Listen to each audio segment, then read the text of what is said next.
एक गांव में करण और सुरेश दो दोस्त रहते थे, मगर दोनों में काफ़ी डिफरेंस था। करण जहां एकदम गोरा और चालाक भी था और ऊपर से अमीर भी था, वहीं सुरेश एकदम काला कलोटा और ऊपर से सीधा साधा और हालात में गरीब भी बना दिया था। करण उसके कालेपन और गरीबी का बहुत मजाक उड़ाया करता था और करण को बीवी भी ऐसी मिली जो उसके घमंड को दुगना कर गई और उसने उसके कान बार बार के कि कैसे भी करके इस अपने गरीब काले दोस्त से पीछा छुड़ाओ। खुद तो एक अच्छे खासे मकान में रहते थे, वहीं सुरेश एक छोटे से मकान में अपनी पत्नी के साथ खुश रहने की कोशिश कर रहा था, लेकिन उसकी बीवी उसे खुश नहीं रहने देती थी। वो उसे गरीबी के ताने मार मार के हर दिन उसे अंदर से खोखला ही कर दिया था। एक दिन परेशान होकर सुरेश जंगल में बहुत दूर दूर निकल गया। रात भर जंगल में बिताने के बाद जब सवेरे उठा तो उसे पास में एक कुआं नजर आया। असल में ये जादुई कुआं था। सुरेश ने उस कुएं में अपने हाथ मुंह धोकर मन ही मन में बोला, काश मैं भी अपने दोस्त की तरह गोरा और अमीर होता।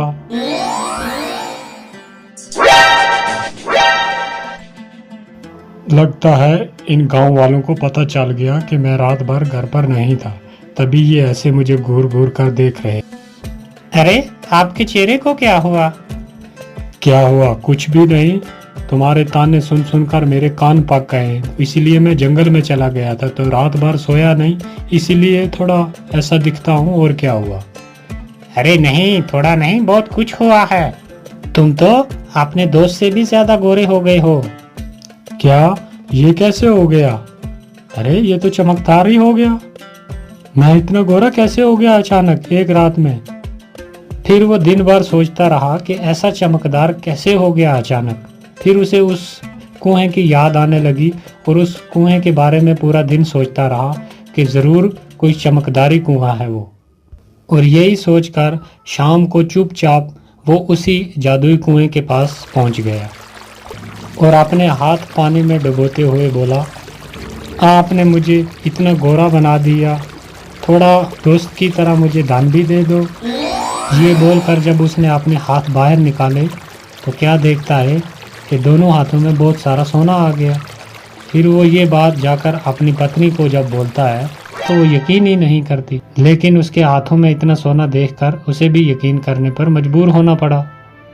फिर भी वो सुरेश से कहती है, सुरेश, जो मेरी शादी पे कंगन दिए थे वो कंगन कहीं खो गए हैं, तो तुम उस जादुई नदी में जाकर कहो ना, हो सकता है वो कंगन मिल जाएं।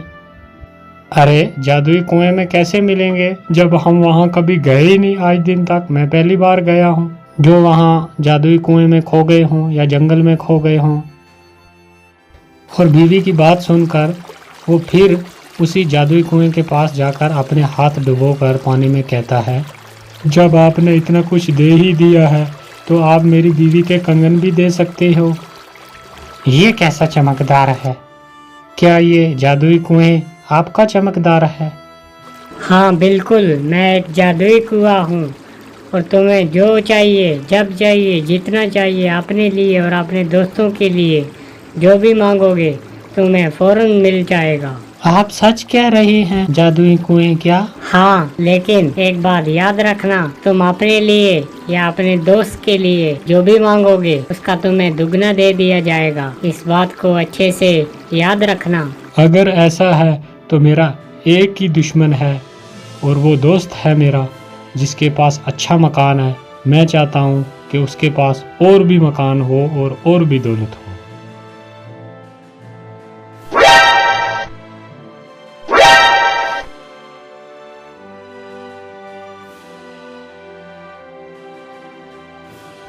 इतनी बड़ी उपलब्धि, इतना गोरा रंग और ये बड़ा मकान इसके पास आया कहाँ से?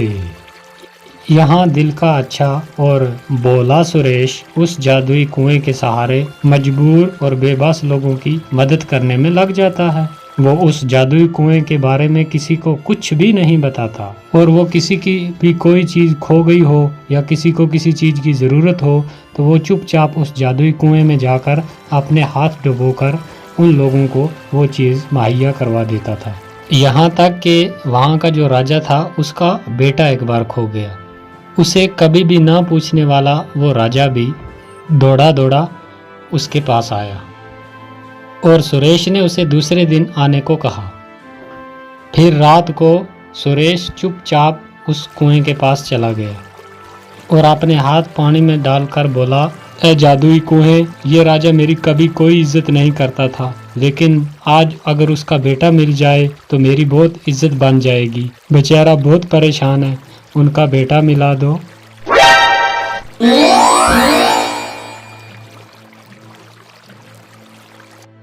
राजा का बेटा मिलने के बाद तो फखर से सुरेश की छाती चौड़ी हो जाती है और उसके चर्चे पूरे गांव में फैल जाते हैं। अब हर कोई उसे मदद मांगने के लिए पहुंच जाता है और सुरेश की चौड़ी छाती देखकर करण और उसकी बीवी बुरी तरीके से जल भुन जाते हैं। फिर एक दिन एक गांव के किसान की एक बकरी खो गई और वो बकरी किसान के बेटे को बहुत ज़्यादा प्यारी थी, जिसके दुख में वो बहुत बीमार पड़ जाता है। फिर दूसरे दिन वो किसान आता है सुरेश के पास और बोलता है कि मेरी बकरी खो गई है, जिसकी वजह से मेरा बेटा बीमार पड़ गया है, आप मेरी मदद कर दीजिए, मेरी वो बकरी ढूंढ कर ला दीजिए जिसकी वजह से मेरा बेटा बच जाएगा। और सुरेश उसकी ये बात सुनकर उसे हौसला देता है कि आप फिक्र मत करें, कल सुबह आपकी बकरी आपके पास पहुंच जाएगी।